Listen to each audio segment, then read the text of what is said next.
Hi, everyone. Welcome to the Northern Kentucky Spotlight Podcast presented by CVG. I'm your host, Sarah Brookbank. Today on the podcast, we are joined by Abbi Rettig of Tickety-Boo Treats, who highlights how her company is helping people with dietary restrictions and allergies enjoy desserts again.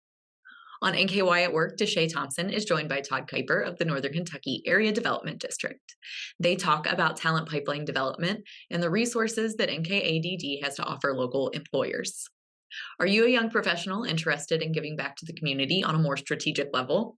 Join us for Northern Kentucky Young Professionals Bourbon and Boards happening on Tuesday, November 7th. Bourbon and Boards is an event that offers the perfect opportunity for young professionals to explore leadership roles, understand expectations, and discover how board-level engagement can enhance personal and career development. You can register for that event now at nkychamber.com/events. Thank you to our podcast sponsors, CVG, our title sponsor, C Crew Consulting, our digital sponsor, and our episode sponsor, Haran. Now, let's go hear a little bit more from those sponsors, meet our members of the week, and Deshae and I will be back with today's guests. Why would you travel to England? For football. To go or not to go? That is an easy question. To visit the land of Shakespeare. To take in all the sights. Authentic fish and chips. To experience arts and culture. 2 words, British Open. To visit my family. Same reason I go anywhere. For a pint of beer. To start my trip through Europe. Whatever your reason, there's no better time than now.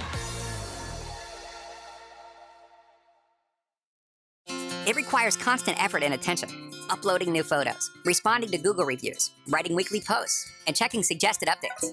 Google listing optimization takes experience and time, and there are no shortcuts. C Crew gives your Google My Business account the steady, consistent attention it needs to be effective, optimizing, updating, and expanding critical content every single week. From local retail stores to large regional networks, C Crew generates content, establishes benchmarks, and creates dramatic, measurable increases in engagement. So what can C Crew do for your business?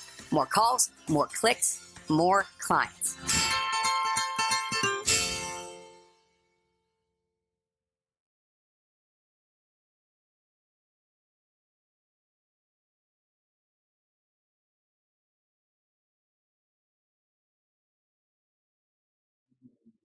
Congratulations to our members of the week. You can learn more about these businesses by following the Northern Kentucky Chamber on social media, where we will highlight one of these businesses each day. Now, let's meet our members of the week. World of Golf is the perfect place to play, practice, and learn. The newly renovated facility now features top tracer technology, 5 golf zone simulators, a Pour My Beer wall, and the Tin Cup restaurant. The Kentucky Symphony Orchestra was founded in 1992 to make symphonic music and the concert experience attractive, accessible, and affordable. Joey and June is a baby and children's clothing and accessory boutique with a wide variety of items for mama too. Swan Floral and Gift Shop is your go-to florist in Ellesmere, serving the area with fresh flower arrangements and additional gifts of all kinds since 1921. New Riff Distilling is independently owned and respectfully different. The Newport-based distillery produces bourbon rye and Kentucky Wild Gin. Hi, everyone. Today on the podcast, we are joined by Abbi Rettig, who is the founder of Tickety-Boo Treats. Abbi, welcome to the podcast. Thank you for having me. I'm excited to be here. Yes. So tell us about Tickety-Boo Treats. Tell us about your business. So Tickety-Boo Treats is about 3 years old. We were founded during October 2020 in my home kitchen during the pandemic, and we make 2 products, cheesecake and cheesecake crust. That's very exciting. And you guys are allergy friendly. You have this whole thing about your business about being inclusive to people who have food sensitivities. So tell us why you started this business. Yeah, so it's really a personal reason why I started. So I have celiac disease myself, and I was diagnosed later in life. And through that diagnosis, I learned I had a lot of food allergies, and I really needed to heal my body. So I found out that I couldn't eat everything that I wanted to anymore. It was like someone drew a line in the sand and you couldn't go back. So all of a sudden going into your favorite restaurant, having your favorite dessert, your shopping list was just thrown out. Mm-hmm. And that can be really socially isolating. especially going into Thanksgiving or Christmas or a birthday party. So that is really the main reason and motivating factor behind Tickety-Boo. That's kind of my backstory and where this came from. Fast forward a few years, and my young daughter was diagnosed with 2 autoimmune diseases.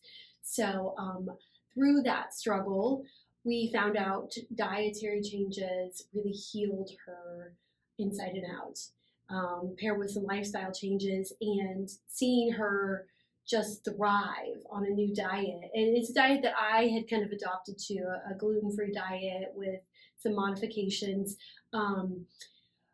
Both of us were faced with this social setting challenge, kind of chaos in our lives when we left our home, and seeing her grow up and starting to integrate into the school system and going to birthday parties, always being left out was not acceptable. Right. So, I think I had my personal story, but then my daughter's, mine taught me a lot about adversity and challenges and how to grow as a person, but seeing my daughter struggle really kind of made me want to change the world. I know that may sound cliche, but it really was the motivating factor to do something. So, like I said, during the pandemic, really just honed in on some recipes I had, and it was cheesecake made without cheese, made without gluten, sweetened naturally with maple syrup, and just challenged myself, could I turn this into a business? I'd always had kind of an entrepreneur spirit in me, and just gave it to friends and family, and they were like, oh, this has cheese. No, it doesn't. Just continually like challenging myself. Could I turn this into a business? Could I turn it into a business in the Cincinnati market, where we're not as a progressive food market as someplace out west or the coast? And so started in my home kitchen, really with the motivating factor to get more food out there. So if my daughter, myself, people like us were to go out to dinner, were to go shopping, that we could find a clean dessert. We're conscious about ingredients. We want to have a dessert option. So that's kind of the backstory on how Tickety-Boo started. Yeah, that is so cool. You mentioned like the community of food we have. Like you guys are founded on this principle of creating an inclusive food community for everyone. Yeah. Why is that outside of your own personal experience? Why is that important?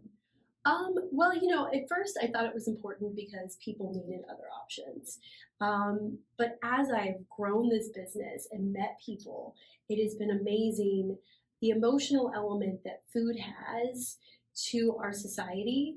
And when you are excluded from that, like, you are taking away such a part of human culture, interaction. And so what I have found through growing this business is that having the option and having a food that's good enough that you can share with others just brings people together. It creates community, it creates this connection, and it's just amazing to put that piece of the puzzle back together for people. Yeah, that is so awesome. And you guys have such a fun story about your name as well. So tell us about Tickety-Boo. That's not something I had ever heard before I heard about your business through Aviatra and that process. Yeah. So tell us about the name. So Tickety-Boo is a British slang term, and it means it's all good.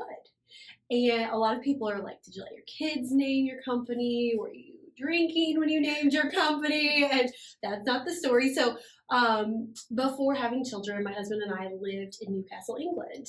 He worked for Procter & Gamble, and we were both expats over there. And living and working there, it's a term that was just used in everyday life. So how are you today? Oh, I'm Tickety-Boo. Everything's Tickety-Boo. It was always used so fun, lighthearted, wonderful. And at first, I was like, those words will never come out of my mouth. It sounds crazy. I don't like it. Within a couple weeks, my husband and I are saying it to each other. Yeah. Oh, the weather's Tickety-Boo. Look at this, Tickety-Boo. So it always stuck with me as such a cool little term. And then you move back and no one uses it. No one knows about it. And now if you watch Netflix shows or Amazon Prime, in the British, you're going to hear it. It's kind of funny. I'll challenge you to do that. So go listen, and you'll Next start time I'm watching a great British Bake Off or something. Exactly. Yeah, and there's some British shows, and I try to get clippets so I can post on Instagram. Oh, look at this. But so that is where the term came from, and I'd always kind of stuck it in my back pocket, like, I'm going to use this one day. I didn't know how. I mean, my life has played out in many ways that I had not planned and did not want, but have accepted now and thrived in. So the word Tickety-Boo, when I was naming the company, I was like, these cheesecakes are made with ingredients that are all good. I want them to make people feel all good. I want to take the profits that I'm making and do good with them. So it just kind of came to fruition. I'm kind of a marketing person. So on the whiteboard, you put it up there and, how's this going to look? All good kept coming up. And I thought, I have to use Tickety-Boo, And if I would have listened to people, they're like, don't use Tickety-Boo. No one knows what it means. No one knows what it means. I feel like we're getting there, like it's an evolution. We're building a brand, we're building a business, and that'll come. But that is the backstory of Tickety-Boo. I love that. It's so catchy and fun when you hear it. It's fun to say. Tickety-Boo is Tickety-Boo. Yeah, and especially the treats at the end. You get that alliterative piece of it, and it's a lot of fun. Yeah. TBT. And so for people who are struggling, with food allergies, it's hard. I have a tree nut allergy. I live with it. So Tickety-Boo isn't for me, but there are so many things that do cater to me as somebody with that kind of food sensitivity and allergy. I know with celiac disease, back when I was in high school, there was a girl that I was in marching band with that had a really bad celiac sensitivity. And it was like, don't touch her stuff. Like, don't touch her food, don't touch her water bottle, don't do anything. So tell us a little bit about the struggle and those things and how you're serving that community. Yeah, so, we're allergen friendly. We're free of everything but tree nuts. Right. So we are peanut free though. I really try to keep that integrity. When you remove everything, you have to pick something. Mm-hmm. So that's why our main products of the cashew based cheesecake. Right. And then the crust product is the almond flour based. So yes, tree nuts. But within the community, I have a dedicated gluten-free, egg-free, soy-free, coin-free facility. And those are super high on the priorities. Those are foods that I don't eat, my daughter doesn't eat, we don't welcome in our home. So I just really have high standards for our production facility, for our ingredient sourcing, and then we get everything third-party verified that it is gluten-free. And so anything that comes out of the bakery is heat-sealed.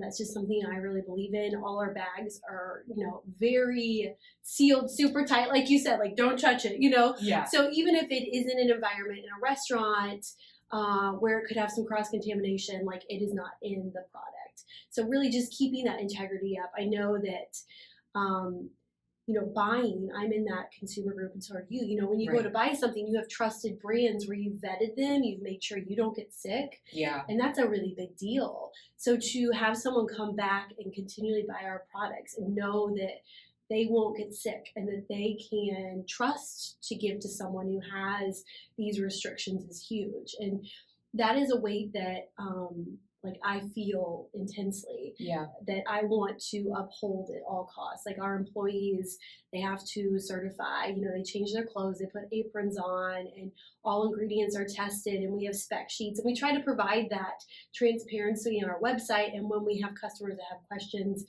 I always welcome them because, as you probably know too, when you have to go out to dinner or get food, you're asking a million questions. You're like, oh, was this cooked on a shared surface? Or did you clean your muffin tin? And you feel like a jerk sometimes. It's this is kind of embarrassing, but also I'm not trying to have an issue at your restaurant. I know. Or out, or the thing you said about trusted brands. I'm a runner, granola bars for me. Yes. I want to have that protein. I want to have something kind of light. I've been burned before. Where I've had a reaction to a granola bar and I'm like, I can never trust this brand ever again. Yeah. Where I'm like, well, sorry about it. So it's very cool to hear that you guys really value that integrity. Yeah, no, we're super conscious on what goes in them, where we source them, and making sure there's a full process and documentation. We've actually gone farther than state regulations and had additional audits done on the bakery. So we're GMP Tier 2 certified. We have HACCP plan. So all that food safety stuff, we've really taken it into account and built the foundation to be a trustworthy brand that people can come back to and give to their loved ones, eat themselves, and feel confident in what they're eating. Yes, and your products are so beautiful. Obviously, for me, cashews and I do not get along, but every time I see pictures, I'm like, look at that beautiful cheesecake.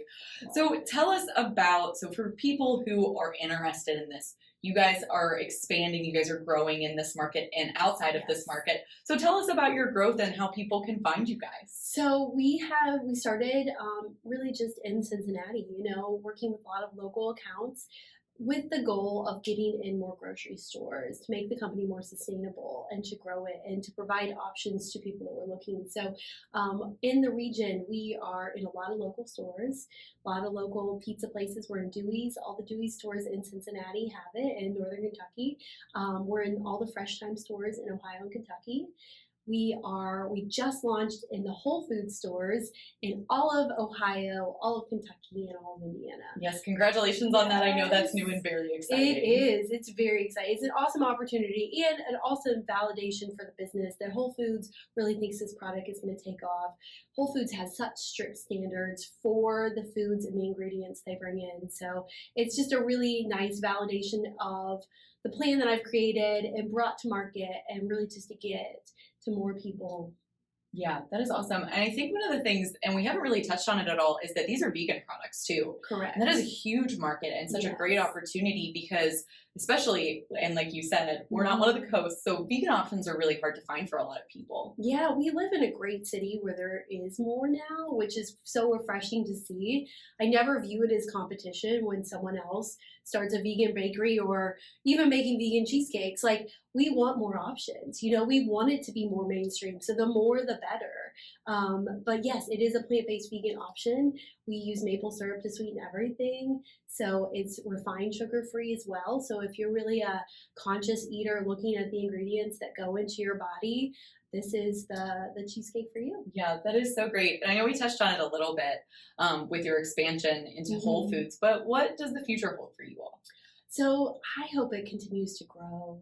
Growth is really what we need as a business to be sustainable and to thrive. The Whole Foods, the launch has kicked off beautifully.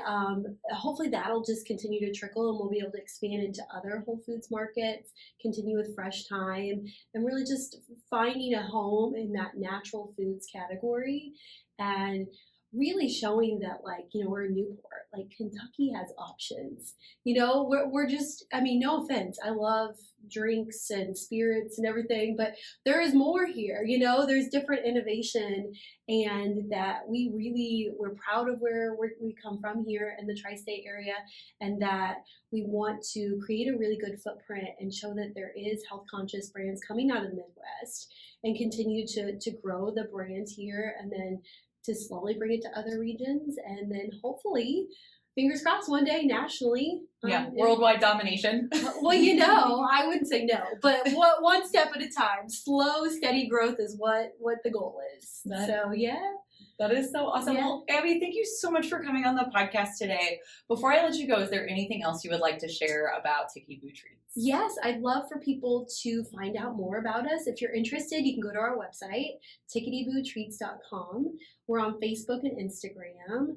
We have lots of recipes we share. We also have our crust product you can see in front of us. It's our second product. It's shelf stable, so you can create your own bake or no bake recipes at home. But yes, I'd love everyone to reach out to myself or the company if you have any questions, and would love to meet you. Awesome. Well, Abbi, thank you so much again. I really appreciate you coming on the podcast today. Thank you so much. I am Deshae Thompson here at the Northern Kentucky Chamber of Commerce. This is Northern Kentucky at Work. I am here with Todd Kyper, who is with the Northern Kentucky Area Development District. Hello, Deshae. How are you doing today? Hello, Todd. How are you? I'm doing well. Good. So we're going to start off with a few questions. So the Northern Kentucky Area Development District focuses on workforce development. Tell us a little bit about what you do. So my role at the Area Development District as the Business Services Coordinator is to serve employers, assess their workforce needs, which is oftentimes looking at how can we best fill their open positions, their employment gaps, and then usually trying to offer them best practices in doing that, possibly doing some assessments of those open positions, giving them what we call labor market information, so looking at pay, the culture inside of the workplace, really offering them suggestions or best practices from the area and how to best enhance their positions, enable workers to find good homes in those jobs, but also, if necessary, if it's a issue of removing barriers from people inside of our communities to enable them to embrace those positions, take advantage of those job opportunities, then often finding solutions for those either inside of our own programs or for some of our community partner agencies. And one focus is talent pipeline development. How does that kind of fall into it? Well, I think talent pipeline development is really a term for enabling different segments of our community to find success through employment. So it's really understanding maybe what specific needs those communities have, and sometimes those needs are removing barriers. So taking a look at what those different communities need in terms of helping them embrace those employment opportunities. And one part of that is the Uplift program. Can you tell us a little bit about that? Well, I think you're referring to the Lift Up program, and that is a partnership between St. Elizabeth, Life Learning Center, Brighton Center, and the Northern Kentucky Area Development District. And all the partners inside of that program look to address different needs that people in the substance use disorder community have in terms of even meeting their own life personal needs, enabling them to be successful in their recovery journey, and then certainly looking at the employment piece of that, enabling them to be successful in employment, because ultimately as we're trying to help those individuals find success in the recovery journey, employment is a big piece of that in terms of helping them find that health and helping them obtain that self-sufficiency. So with the Lift Up program, that sounds like we're gearing towards the second chance employment. So second chance employment is a hot topic in the area right now. What is something employers need to look into regarding that? Well, I think with second chance employment specifically, and a lot of times that involves people with criminal records, criminal histories. A lot of times, people that are in the substance use disorder recovery community may also be justice involved. Mm-hmm. So taking a look at, for employers, understanding the individual, what their specific circumstances are, and then if there's room inside of that employer's hiring policies to embrace that individual and offer them a job opportunity. So it's taking a look at your policies, see if they are enabling of those that are justice involved, and seeing if they can provide opportunities. If they don't, we would really like to work with employers to consider those policies and see if there's maybe some room for evolution of those policies so that they can be more embracing of those that are justice involved. So you touched on Work for Success. Tell us a little bit about that. Work for Success is a program that we operate internally at the Northern Kentucky Area Development District, and it's a program that has funding for eligible individuals that can support them in employment. So what we do is somebody comes to us and we determine if they're eligible for the program. And what we're able to do for that individual is assess their skills and really find a best fit for them in terms of employment. And we definitely work with one of our partners, CCRM Supported Employment with that, Life Learning Center and that in terms of finding those fits. And there's a win for that with employers as well, because I think there's some stigmas associated with people in recovery in terms of them being successful in employment. And I think that inconsistency and turnover is a big part of that stigma. So what the Work for Success program does is not only in supporting individuals in preparing for employment, finding employment, but for the employers, it takes away a little bit of that fear of turnover, that retention piece.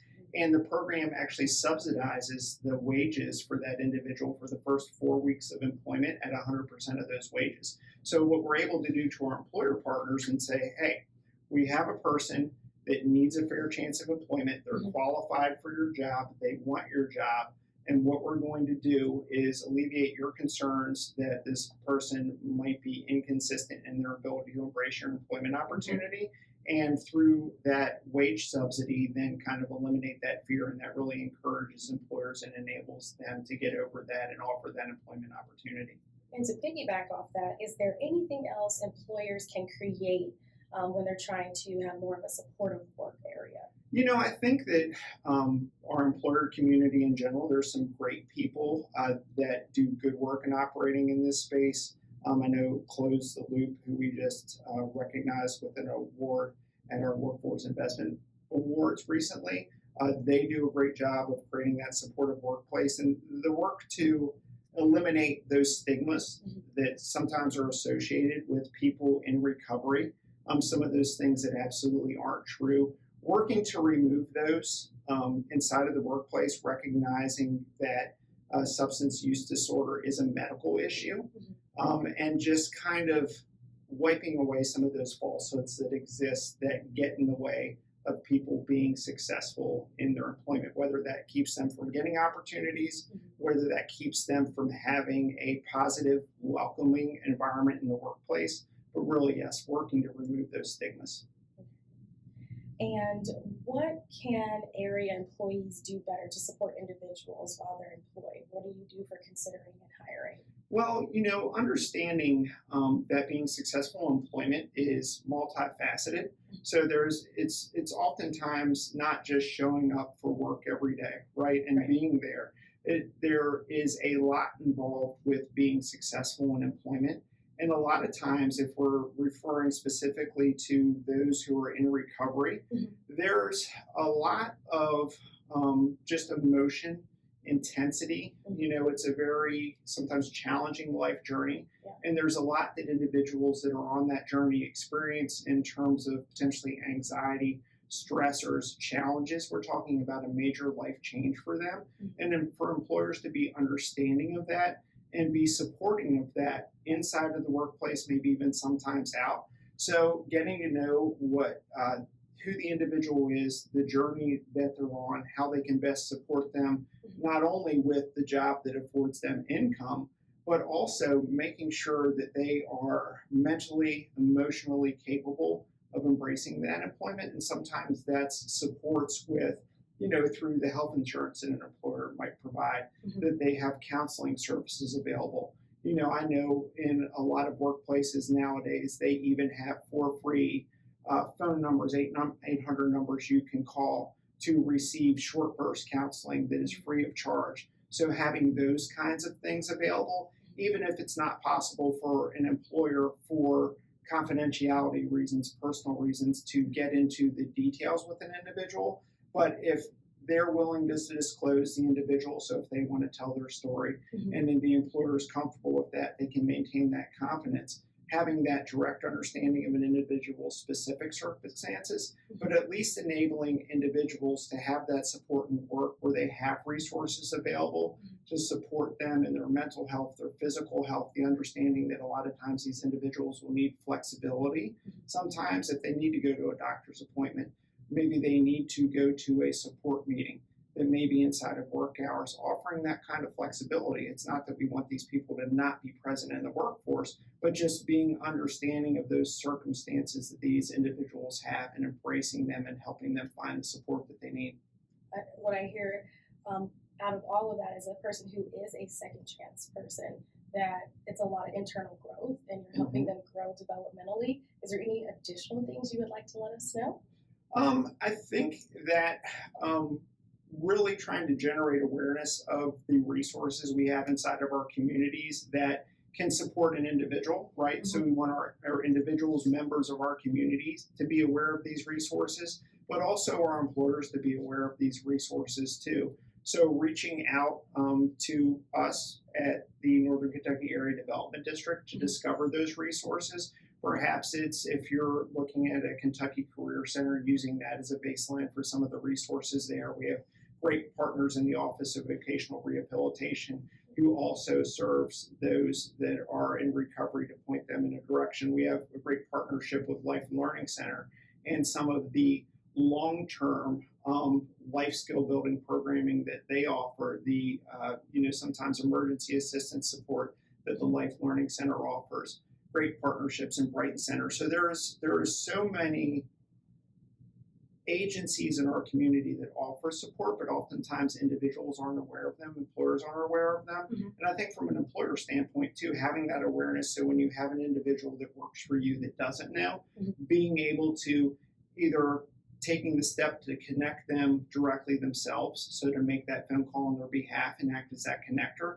or at least being able to make that employee aware of that resource so that they can capture those resources themselves. Okay. Do you have any events or anything upcoming where people can actually meet you, explore what Northern Kentucky Area Development District does? I would say from the Career Center standpoint, we'll be present at some of our career fairs, hiring events where we're accessible. We won't necessarily have a Justice Involved or a recovery resource promoting table, something like that set up there, but we'll be accessible there. But I would say that I'm always available. It's a simple phone call, reach out via email. I'm very responsive. Connect with me. I'll better understand your needs and enable you to find what you need. And that's, from an employer standpoint, my role is primarily employer facing. But when I get a call where an individual needs assistance, I mean, it's my job, what I believe in doing to connect that individual with what they need as well. So I would just say reach out and connect with me. That's perfect. That is wonderful. So you heard it from one of the best people in Northern Kentucky, Mr. Todd Kyper, who is with the Northern Kentucky Area Development District.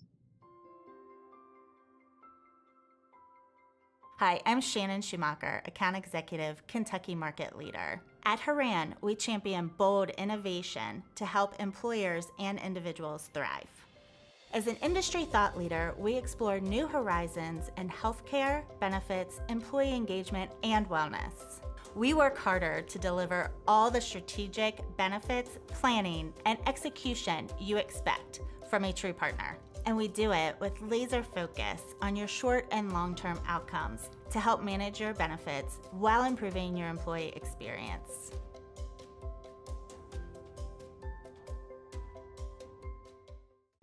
Hi, everyone. Welcome back. And thank you so much for tuning into the podcast today and learning a little bit more about Tickety-Boo treats and the Northern Kentucky Area Development District.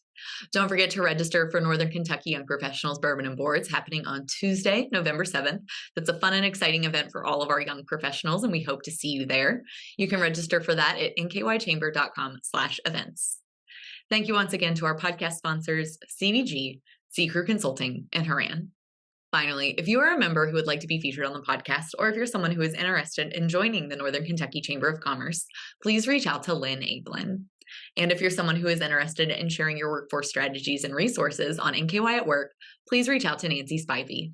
You can find their contact information on the screen in front of you or at our staff directory at nkychamber.com. Thanks again for tuning in. I'll talk to you all next week.